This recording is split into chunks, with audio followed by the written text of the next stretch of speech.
Hello, and welcome to It's Personnel, the podcast where we move beyond the spreadsheets and talk about the real heart of the business, the people. I'm Melissa, a senior sales business consultant here at Helpside. I spent the last decade helping Arizona founders navigate the transition from startup chaos to scalable success. And I'm Mark, also a senior sales consultant here at Helpside. I've been in the small to mid-sized business space for about 11 years, specifically focusing on the complex infrastructure like multi-state payroll and how specialized workers' comp can actually be a competitive advantage for businesses. Together, I think we've just about seen every HR challenge in the Silicon Desert. I would agree, Mark, because in today's episode, we're going to dive into our 2026 sales playbook. We're going to move past the generic HR talk and addressing the hyper-local pain points facing Arizona charter schools, fintech, advanced manufacturing hubs, and lastly, nonprofits. Sounds like fun. So if you've ever felt like your back office is slowing down your front office, this episode is definitely for you. So let's get personnel behind the professional. I want to talk about charter schools, Mel. Okay, well, a charter school is a tuition-free public school that operates independently from a traditional public school in the district. So it is an opportunity to get smaller class sizes, to have a little bit more flexibility in the curriculum. It is not run by a local school district, but rather run by a charter contractor authorizer. So they have kind of their own district. You do have to pay for a charter school, a small amount of money to go, generally. Sometimes not. Sometimes not, but generally. Why do we like to work with them? I think traditional schools have kind of their benefits really laid out, whether it's pensions or healthcare. They get access to, kind of the state plans that are pretty decent, from a healthcare side of things, and specifically like pensions as well, where charter schools, although they are public schools, they don't have access to those same benefits. So it's harder to recruit really, I think, qualified or good teachers. But I think they can typically pay a little bit more, in my opinion, on the base salary side of things. But they have to really kind of be careful with, healthcare and 401k or pension stuff along those lines, just from the standpoint of their budget goes super quick. And specifically in Arizona, we've seen 20% or more increases in healthcare premiums in the last year, and it's only going to go up from there. So, instead of being able to give, their teachers a raise, now they're having to kind of pull that back and put money into their health plan that they didn't realize that they were going to have to do. From that end of it, I think we're able to help a lot more on a charter school than some other organizations or verticals. Yeah. So like a public school, they're pooled. Their benefits are pooled by the state. So it's whatever district you're in, all of those schools get benefits from the district, where the charter school has to go out and independently find their own benefits, generally through a broker. Sometimes they pool together a few charter schools. And then there are also charter school, almost their own separate districts that are much larger, and they have the benefits of having, a few hundred, maybe a few thousand teachers or whatever in that pool. But the schools that we typically like to work with are those smaller, more independent charter schools that have one or two locations. There's really a big kind of elephant in the room when it comes to brokers and PEOs, specifically like PEOs that are set up the way that we are, right? So, we're not looking to compete against any broker really at the end of the day. We're really looking to partner with them. So, and I think that's the real big difference for Helpside is, when we price out our benefits, we're just looking at the risk side of things, right? We're not looking at the overall compensation or the price of it. So, from a broker side, there's still going to be your clients, right? We're not trying to take the clients. We're not trying to make money off of the benefits from your clients. We're really focused in on providing the best solution for the client.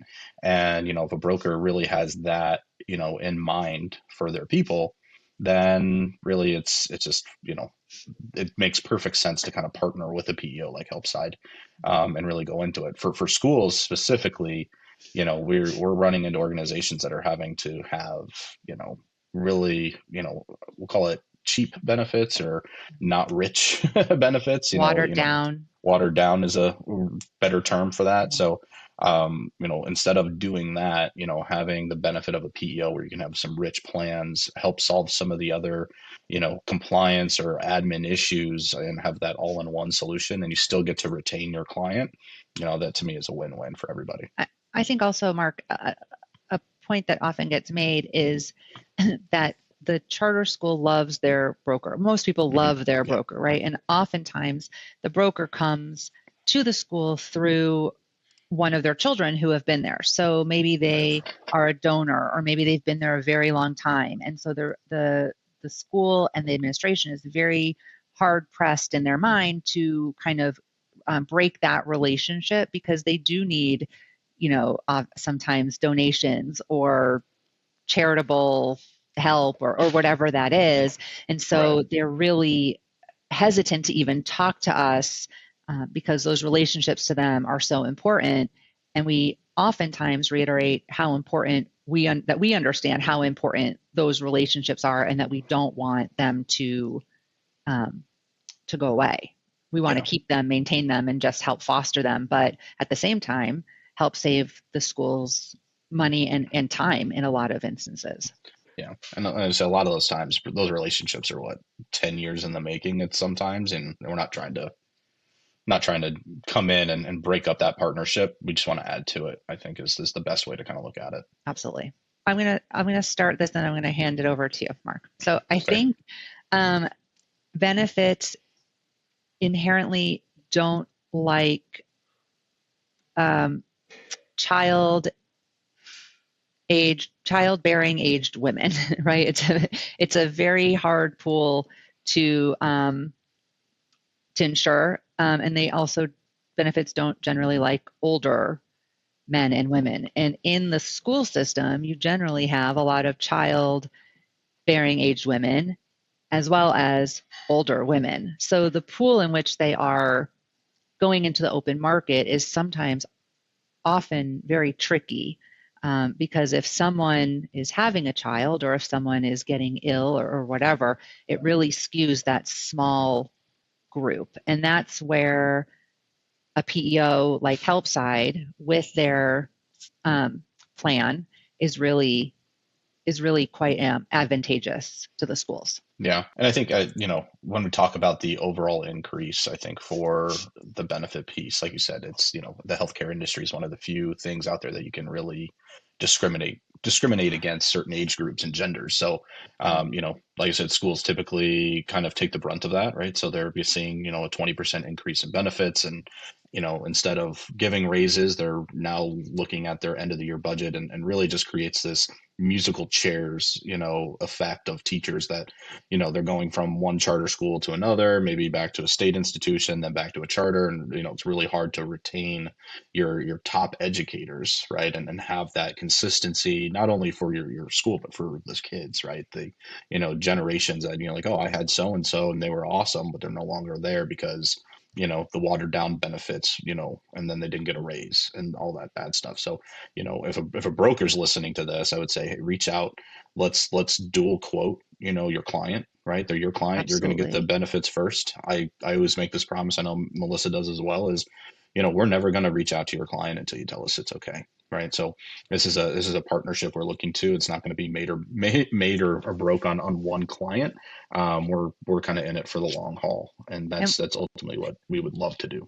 And we would hope that as the broker, and then as that relationship, that the broker would want to help that school get the best benefits and save money. This isn't about us; it's about teachers. And Mark and I were talking to a school in a smaller charter school in a smaller town. They're got a 56% renewal rate. And I said to the principal, it's really sad because your teachers should be getting paid like how a doctor gets paid. They're the people who are teaching the doctors, who are going to be the next generation, and yet the school is watering down the teachers' salaries because the benefits went up so high. They don't have enough money in the reserve to pay for the benefits, so now they're watering down the benefits. I mean, the cycle is horrible. And if we can come in and help teachers who really deserve. I mean, I have 3 kids. Mark has a kid. I send those kids off every day. Like, see you later, Yeah. bye-bye, right? And so to be able to hand my children off and know that they're getting the best education, A, and that B, that those teachers are getting taken care of is really, really important, I would say, to both of us. And that's where Helpside can come in and take some of that heavy burden off of the shoulders of the administrators. Yeah, I definitely agree. I think that Helpside can help attract and retain talent for multiple reasons. But generally, when a charter school starts, especially some of these smaller schools, it's because whoever started it, the principal now, had a child that didn't really fit into the mold of public school. And they didn't really fit into the mold of whatever private school is there. So the administrator started this school. Well, there's no business acumen from these administrators. I mean, they learn as they go. And generally, there's what we call a multi-vendor approach. So there's many vendors that they mush into one space because they need someone for payroll, and they need someone for benefits, and they need someone for workers' comp. And they're generally doing PTO on a spreadsheet. And you're doing learning management or performance management on a different system. So they have all these systems, and none of those systems talk to each other, but they don't know that there is a solution that can take all of that multi-vendor approach and put it into one, what Mark and I like to call source of truth, right? So all of those different vendors now go into one space, including, your benefits, which we are seeing, as we talked about, a really, really huge increase this year. And so to be able to have one source of truth, save money on benefits, and on top of that, get expert advice and help with HR matters, whether it's how do we hire this person? What does that look like? What does our handbook look like? We need to fire someone. We have questions about, are we compliant with PTO? We've had someone go on leave. We have someone on COBRA. All of those things are now answered. So those teachers and administrators can now focus on why they started this in the first place, which is to teach children and to be with the children and to help those children learn and grow, instead of focusing on that minutia of every day and worrying, what does the budget look like next year? Well, when you have one source of truth, and when we know that the increase year over year is below double digits, you know how to budget. You know what you can afford. You know how much your salaries are. You know how much your benefits are. You know how much your HR is. Everything falls into place and makes the school run like a much more well-oiled machine. Yeah, I think it's also good to point out, it's just like for how long the PEO model and construct has been around. I mean, we reference this all the time. It really is like the best kept secret, I think, that's out there for the small business, especially charter schools. It's just one of those things that should help across the board, and not a lot of people know it's there. So, some of you watching or listening to this, hopefully both, probably got a postcard in the mail this year from us. So with that being said, I wanted to address a few of those items because we want to definitely help sharpen your HR, pencil. So looking at better benefits, obviously not watering down your benefits to save money and balance out your budget again. You don't have to do that, right? Using a PEO like Helpside, you can get rich benefits and still not, break the bank when it comes down to it. As far as hassle-free payroll, and I'm also going to include HR support and compliance, right? We believe that, this is a human business, right? That, we have to have that human touch. So you actually get assigned support, right? Somebody that works for Helpside in our office. They are going to be there to help you with any payroll questions. They can double check it for you. You can send them the file, and they'll click the buttons for you at that rate. And then the same thing with HR support. You have an HR professional who's SHRM certified that's going to be an extension of your team. Now, I do want to say an extension. We're not replacing anybody. We're no interest in taking someone's job away, right? We need those people on the ground, and we want to help them as much as possible, and also make sure that they're focusing on what they're supposed to be focusing on. A lot of times we run into the HR professional that is just putting out fires, right? And there's no culture building, there's no anything along those lines. It's all just putting out fires 100% of the time. And that's where we can come in. We can help you with those fires and take that off of your plate so you can get back to probably why you got into HR in the first place, right? The human part of it, instead of just getting bombarded with questions. And then finally, the risk and workers' comp piece, right? We have an entire team dedicated to risk management. They do safety assessments. They will do trainings and implement programs for your organization, for your school, to make sure that people know what not to do, really. And if something does happen, they know who to call. They know what to do, what to go, and that really at the end of the day will help your workers' comp rating, and at the end of the day also save money to help out that budget, because the last thing you want is to have two incidences in your workers comp go up drastically, and that's another thing that's going to hurt the budget at the end of the day. Yeah, and I think also kind of touching on payroll, Mark, I think schools sometimes run slightly goofy payrolls, right? Because oftentimes they do their hiring in the summer. So they have people who leave in July and now they have to replace those people. And so they sometimes run their payrolls on a slightly different cycle than quote unquote a normal business. And so we're able to help with that as well. Let's see, a real life situation. So there's a charter school, there's 42 employees, 30 full-time teachers, and their renewal increase was, well, in the last school that we just talked to, 52% on health insurance.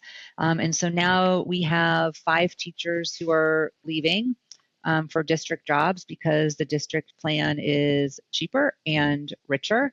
And the business manager just says we can't compete with the district benefits and we can't afford another increase. So when you have these 42 employees on a PEO, you're now grouped with thousands of other employees. So in our plan, we have 22,000 people who are on our plan. So instead of pricing like a 42 person group, you're now priced like a 22,000 person group. So the result is that it's more stable, often lower premiums and stronger carrier options. I think it's also important to point out like the plan aspect, because the last school we talked to, they were on a PPO 7350, right? So for those who don't know insurance talk, that means you have to reach your $7,350 deductible really before insurance really kicks in, right? When we map them to our plan, we're looking at a PPO 2000 plan, which is over $5,000 less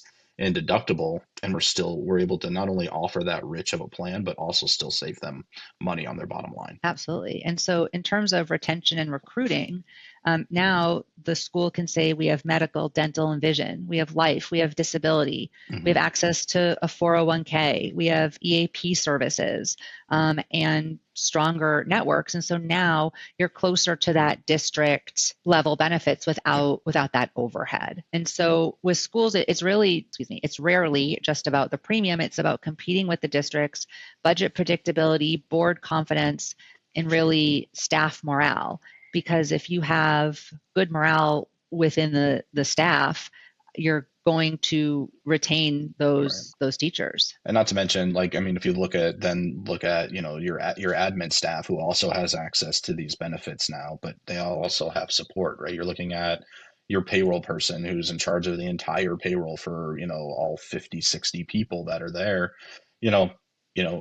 Heaven forbid you missed a zero, right? Or someone doesn't do it, you have somebody now that can double check that is there to make same day changes, corrections. It's instead of just having a vendor, right? Because the vendor approach, you're on the hook for all that, right? You're the one that has to fix that. When you have a true partner that's there to help, you have the name and phone number of somebody in the office. You'd be like, I made a boo-boo, and let's correct it, right? And that way you're because really at the end of the day, a lot of teachers aren't making those doctor salaries, right? They're doing paycheck to paycheck like the rest of the world, and they're trying to make that. So missing that money obviously goes a very long way, and I think that just bleeds into the other two things as well. The HR support.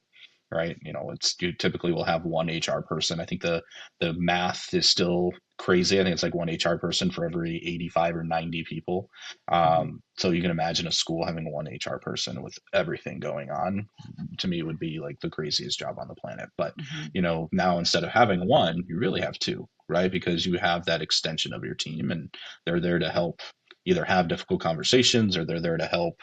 You need a employee handbook is obviously, I think, the number one thing that's overlooked for a lot of companies Absolutely. in general, let alone a school. But you have someone there that can be that sounding board. I think goes a long way for their mental health from that end of it. There's also a few things that are really important to note. One is that oftentimes one of the questions that we get is, well, if we're calling into Helpside and we have customer service, are we calling into India, or are we calling overseas?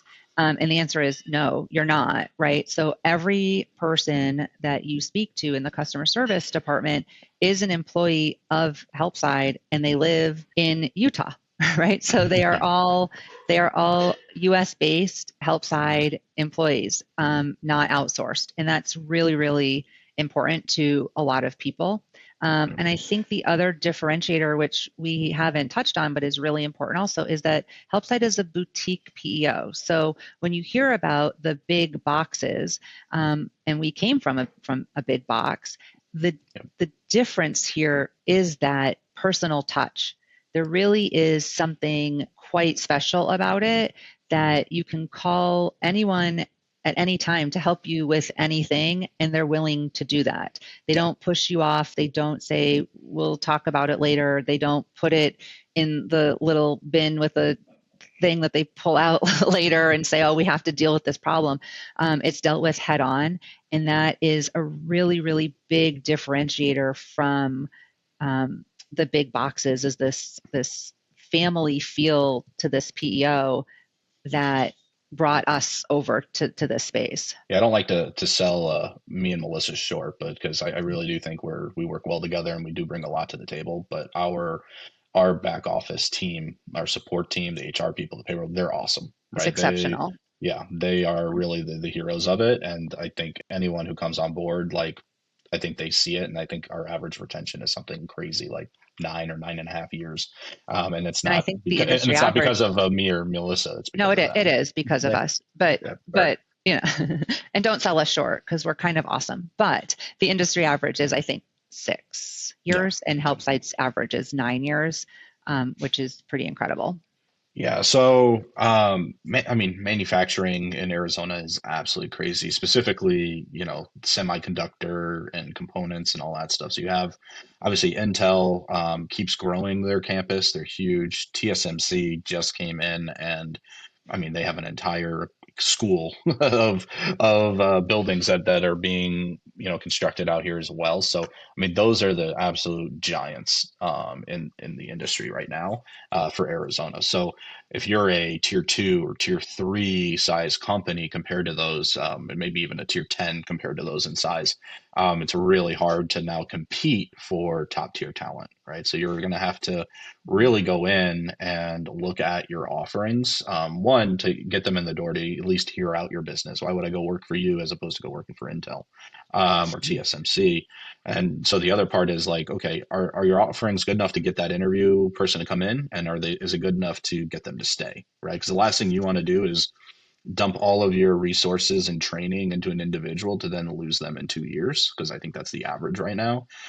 To one of these Intel, you're basically going to be the training ground for these larger companies. So you have to really take a deep dive into your offerings and making sure that you have those benefits and offerings, not only just health, but dental, vision, life, and 401k. All that stuff needs to be on the table and needs to be visible for those employees to keep them. Absolutely. And, Arizona is actually recognized as America's semiconductor headquarter. I mean, they're putting tens of billions of dollars in semiconductor capital investments into these projects. And so they're also bringing people in from all different states. They're bringing in people from all different countries. And they have to be able to offer health benefits. And because health benefits in different countries are so different than what they are here, they really need help and guidance to figure out what is most beneficial for their employees. It's not only just the benefit piece. I mean, I remember, working with a company coming over from Australia, right? They're, you know, chose Arizona as their U.S. headquarters, and they're going to have 10 people there, and then they had, like, I want to say another 10 spread out across the country, because obviously that's where their sales staff is going to be.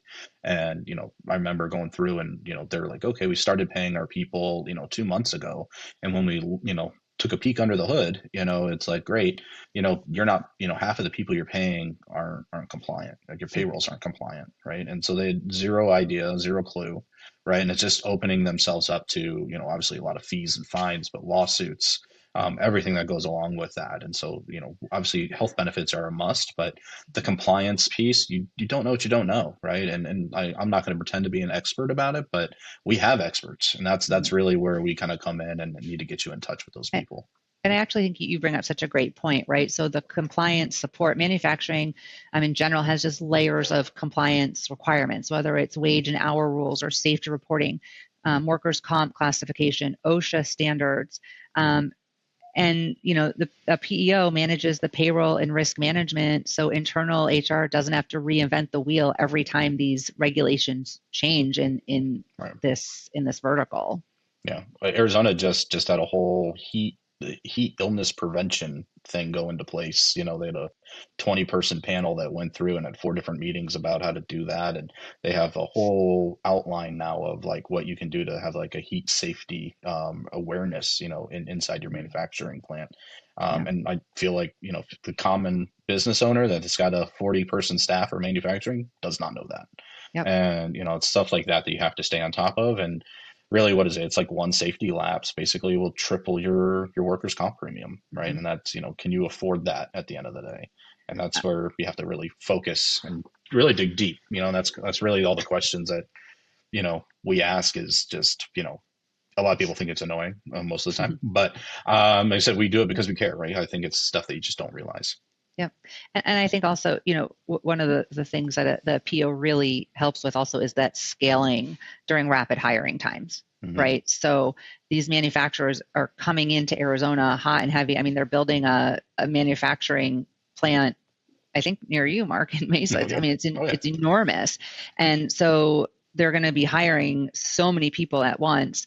And to be able to have the help and support of a PEO like Helpside during that time, to get people onboarded, to get background checks done, to go through benefits, to all the things that need to happen, because sometimes you could onboard 50 or 60 people at one time as growth is so rapid. And I feel like any HR person that just heard onboarding 60 people at one time basically just fell out of their chair. So that being said, onboarding doesn't have to be like, the thing you fear the most or dread the most, right? Is if you have a partner, you can 100% make it through onboarding, and it should be a pleasant experience for everybody.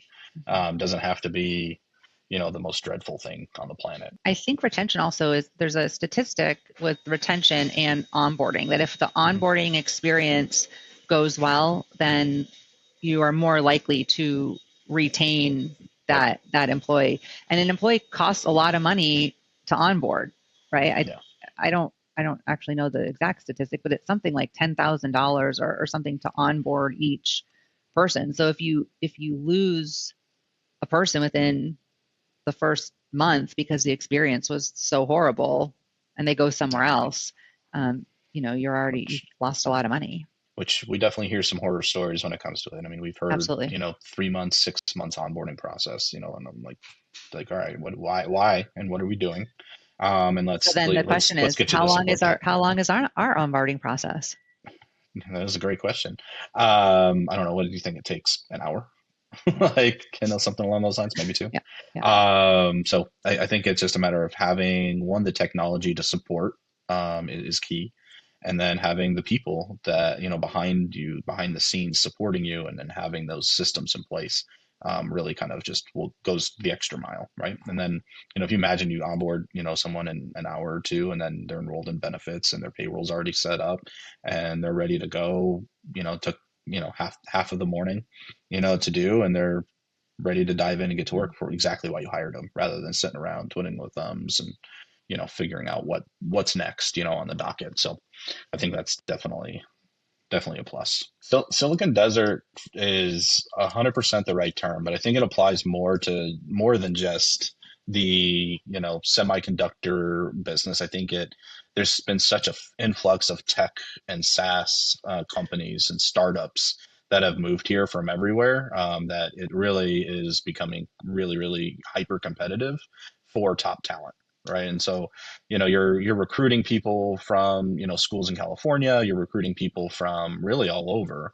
And, when everyone's looking at it, again, you're being compared, whether you like it or not, to the giants, right? To the Intels, the TSMCs, and there's a whole host of companies that we could list off, and do it. I mean, Lucid Motors is out here. I mean, it's really crazy, and it all contributes to this Silicon Desert, which is great for Arizona, because Arizona has got really good benefits for small businesses, and you want to be here, but you have to be ready to kind of play the game, right? So you can't be a 10-person tech startup and not offer benefits. You're going to be drastically at a disadvantage for that. So give Helpside a call, give us a call. More than happy to come in, stop in, let's have lunch together, talk through it. Or we can just do it over the phone like boring people. But we would much rather come in. Bless you. We would much rather come in and see what you guys have going on, and get to know you, and really partner together to make that happen. I think also you hit on another great point, is this multi-state compliance, right? So although Arizona is the Silicon Desert and people are coming here from there, not everyone is working from here. So the headquarters are here, but you could have people all across the country, and every single state, and sometimes different cities in each state, have different compliance. And so now you either have a compliance person who has to every day look at Google to see, did the compliance change in California, Alabama, Arkansas, Arizona, wherever, or you have Helpside that updates all of that compliance all the time. So that takes a huge lift off of the plates of these semiconductor manufacturing plants that come into town. I think, obviously it goes hand in hand with, the manufacturing, but I think tech startups is the other part. I mentioned briefly, the tech world. I love a good startup tech company. I've looked at pitches, I've consulted on pitches. We used to work for one. And, really when you look at, tech startups that are going for pre-seed funding, some are, Series A, Series B, some are just bootstrapping, right? But when you're looking at a pitch, and, every pitch I think I've ever looked at never has that long-term solution in play where they're like, hey, we have it figured out. We have a benefit package ready to hire and retain top talent. This is how we're doing it. This is our overhead, right? We know exactly how much an employee costs when we bring them on, right? Very few companies have that, but that's what investors are now looking for, right? The investors want to make their money back. They want to know that they're not, throwing cash into the wind. They want their, investment protected. And I think that's ultimately what Helpside does for those tech startups as well. So if we're talking about biotech, which we can talk about for a second, biotech firms typically grow the fastest. It's really, really hyper growth, because they'll go from having a great idea, something that they're passionate about. They're super smart, right? They're way smarter than I will ever be. But they are so smart they get in their own way, right? They're just trying to do it all. And so they'll go from having a 2 or 3 person lab to now they have, 30 million in the bank, and they go super hyper growth, and they don't have anything in place. And it just goes really, really crazy from that, which I think is a completely separate problem from, the fintech and SaaS world. I kind of combine those two a little bit, because a lot of SaaS is I feel like fintech. But those, they do hyper growth. A lot of times they have the technology in place, whether it be AI or something like that, where they don't have to add a ton of headcount. That business may be 6 or 7 people for years, and they will still grow. They're still multi-million-dollar companies, but they don't need the headcount to support it.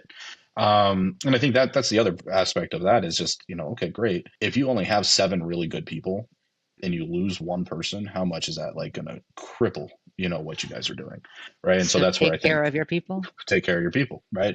So Yeah. at the end of the day, I don't know if it matters the vertical, right? You still got to take care of your people. So who we like work with? Like I said, for me, obviously, I'm very passionate about tech. I love tech. I've been in the world. My dad actually worked for a semiconductor facility for 30 plus years before retiring. So like I've been ingrained into that world and love it. Mel, I know you love your nonprofits and I schools. do. My mom is an Um, executive director of a I know. nonprofit, grew up I in know. that space. So, yeah, Uh, very I, passionate I, about I do helping the community. I do think the one thing that you know we both love, but we don't haven't really dug into enough though, is the artist and contractor space. I would agree. There is so much construction in Arizona, and it happens year round, everywhere. We all see it, whether it's housing developments going up or you did the lawn maintenance for you guys everywhere. So I think the artist and contractor is one that they are so busy. Time is money. I mean, they're moving from job to job to job. So it's just like, you know, I don't know what I would say. Obviously, we've, really hit, got to take care of your people, but you have to take care of your business too, right? So I think we always talk about, are you working in your business or for your business, right? And I think really taking that to heart, and making sure you have your HR, your payroll, everything in place. Benefits are important for them as well, but I think for them, it's the minutia of the day to day. Like they're worried about their next job and the quality of work and doing all that stuff. Who's running your payroll? Who's running your office? Do they And have enough help? oftentimes the owner is out in the field also, Right. Yeah. right? So now they're doing that work and then they come home at night and they have to run payroll till 2 o'clock in the morning. And so now that work-life balance with a family is gone because now you're out all day because you can't find people to work. You can't pay them what they need, like, in terms of that benefits space Hmm. because Yeah. it's not affordable. And now the owner and is now taking over the roles of the Yeah. contractor essentially, right? Yeah. And so now you have zero work-life balance as this owner, and it becomes incredibly stressful. Yeah. Well, I mean, artists and contractors, I mean, it's such a wide range term that's out there, right? I literally was having lunch yesterday and their owner of a moving company, moving franchise was there. And, I think they had a convention or something and they're sitting there having lunch. There's a couple of them and they're talking about hiring people, right? They're like, if I could hire the right person, I wouldn't need to do so and so. Really it comes down to like, how are you going to go find that person and how are you going to attract, that top talent? And it comes down to the benefit packages and knowing that, specifically people in the artisan, they want to know they're going to get paid, right? That's the important. A lot of these companies pay weekly, some biweekly, but a lot of them are weekly, and it's you have to be on top of it. Someone's running payroll. I think we talked to one company. I think the payroll was taking them 10 hours, I Yeah, believe it it's was, so crazy. and they paid weekly. So 10 hours of a 40-hour week was just running payroll, right? So I mean that person can't do anything for a day and a half, at that point other than just do that. And so it's really eating up a lot of that. So coming with someone where you have a dedicated payroll support person, right? Now you, instead of having that one person that's going to take 10 hours, they click a button, send a file, like, and payroll's done, right? And it's being taken care of. And And I, that's where I think it helps. I do, and I think that also that construction is actually tied really closely to this Silicon Desert growth too, Hmm. right? So Yep. you have this housing growth, infrastructure projects. So contractors are scaling fast. There's fast growth, and then you have your manual labor, and that can equal some serious HR risks if it's not, let's just say, buttoned up, right? So you have your contractors who are dealing with high workers' comp exposure, OSHA compliance, multi-crew sites, subcontractors, overtime, seasonal hiring, high turnover. And so a PEO is really important for a contractor because that we can provide strong workers comp coverage. We can help with your Yeah. safety programs. We have a really awesome safety program with Helpside. We can assist with claims management. We have a triage nurse available through our workers' comp, which then can save time and money for the owner, Yeah. if they can call the triage nurse on site and not race to the ER or to the urgent care or to the doctor. And we can also help with 1099s and W-2s. So a lot of the contractors are 1099s. And so we can help with paying them as well. So there's a really big benefit to working with a PEO for contractors. Yeah. And I do want to say, a lot of times people are like, oh, PEOs don't touch, construction or those high risk categories. And that's just not true. We really dive in. And I think it comes down to the partnership and the hands-on approach that we have. So like if you're a contractor or someone who has lost a job or lost a bid because of their EMOD score, right? And I know some people listening to this won't know what EMOD is, but Mhm. those that are listening that do, they know. Really it's, having a partner that's going to help lower that so you don't lose that next job, and then also be able to save you money on benefits. And oh, by the way, also be there to help with your HR and payroll and be, again, the one source of truth that we always talk about. That's really what it comes down to. So not only do we help the bottom line, but we can help the revenue side of the business as well by making sure that you're not losing out on those bids. So talking about nonprofits and a PEO, it's kind of this mix of big mission, small admin team, tight budget.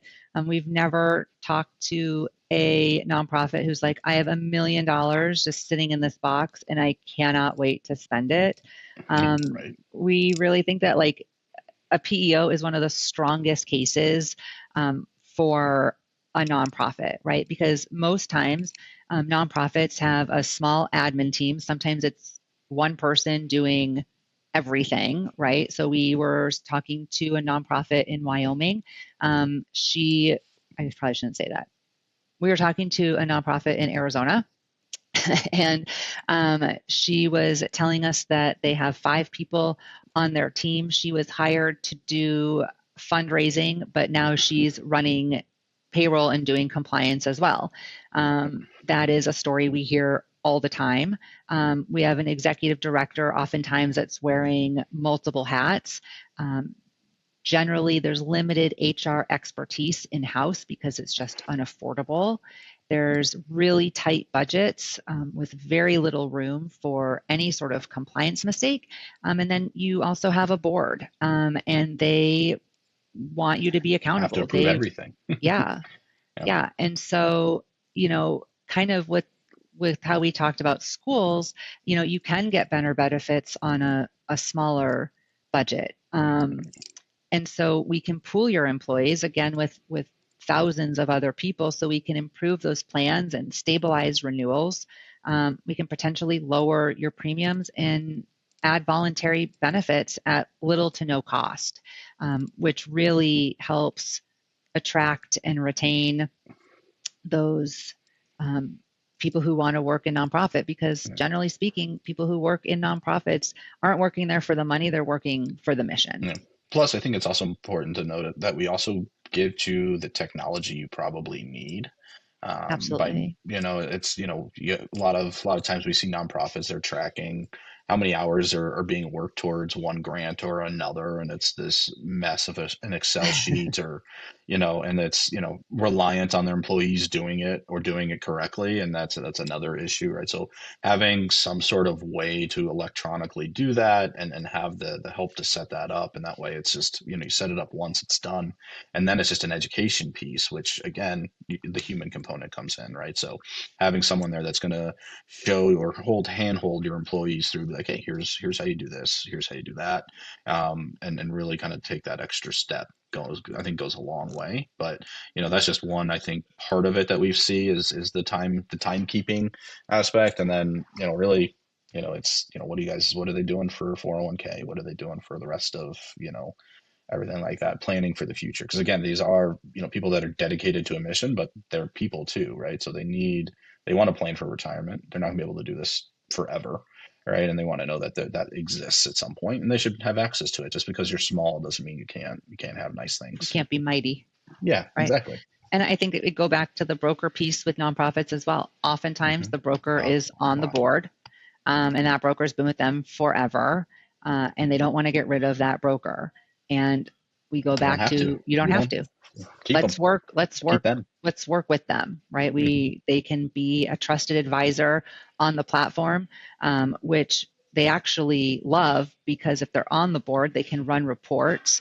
They can really see where every dollar is going. It makes their job as a board member and budgeting so much easier. Um, and we, like Mark said, like he keeps saying, we want to be a partner for that nonprofit. Yeah, I think that's important. Speaking to the broker piece, I think one more time is just like if you're a broker, right, and you were able to get an extra quote for your client and you were able to be on the call to present the quote, like what are you worried about? We're not trying to, steal anything or take anyone's clients. Like again, being able to have an extra, you know, clip in the belt or however you want to put that, right? An extra presentation in there, so that your client knows you really did explore all avenues. I feel like a lot of brokers just, if it's under a certain percentage, if it's under 10% renewal, it's good, right? Which technically in this day and age, a 10% renewal is good.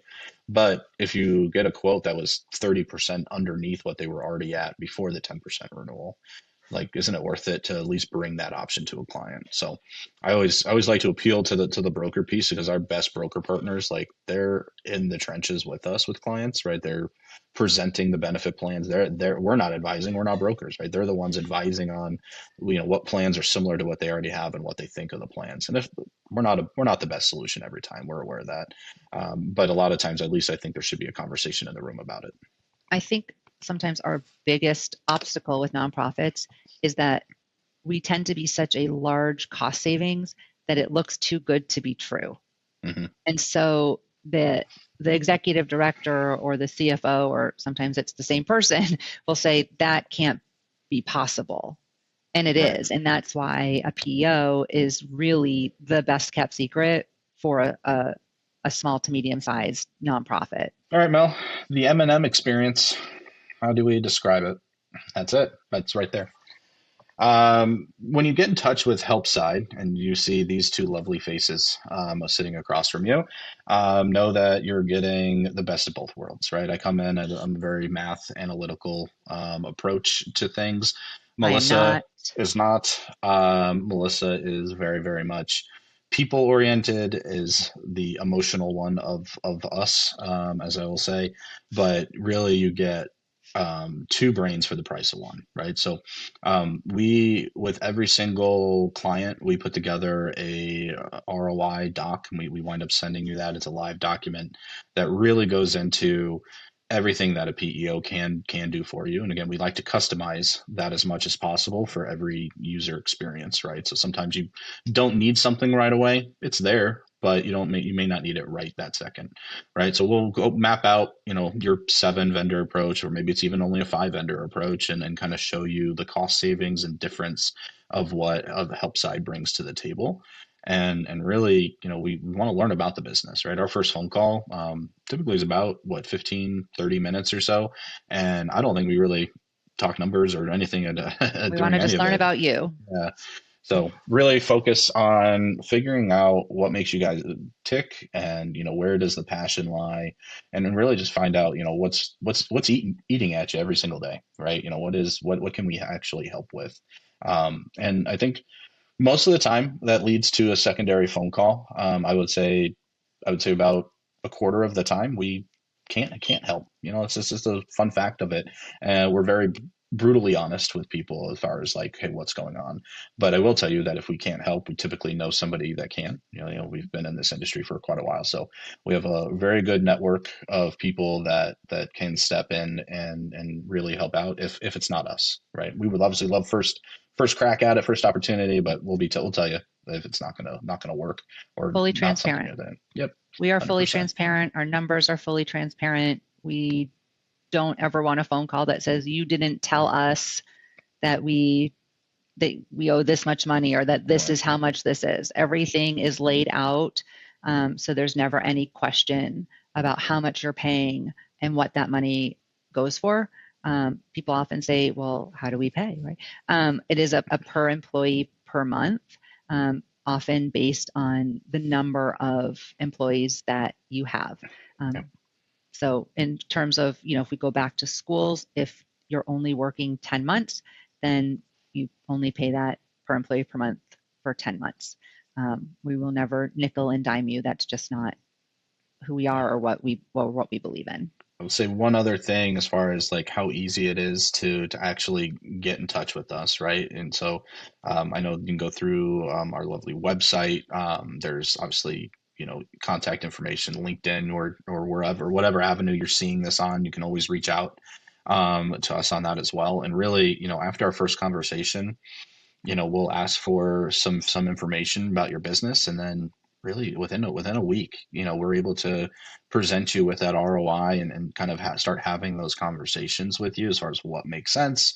Also, what does your timeline look like? There's a lot of different factors, and every business is different, right? We don't think we've come across two businesses that are the same yet in doing this. So again, it's more a tailored approach than what others do, but it's what works, and I think is what is needed in Arizona, quite frankly, instead of traditional cookie cutter big box stuff. Well, it's a little bit different. We like to get our hands dirty in the kitchen, so we'll go that route.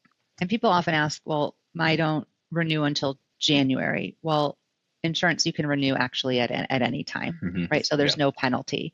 So if you were on a different fiscal year and you wanted a July start, but the person before you started in January, you can certainly just give your 30 days notice, and we can help with deductible carryover if that is something, we can ask to see if that's available for your group. So we will work with you to figure out the best solution and the best timing. We help and we're by your side. That's like what I want to say. Okay, that wraps up our deep dive into the 2026 landscape. Whether you're a founder in Scottsdale or a principal in Mesa, remember, growth shouldn't feel like it's a constant battle with compliance.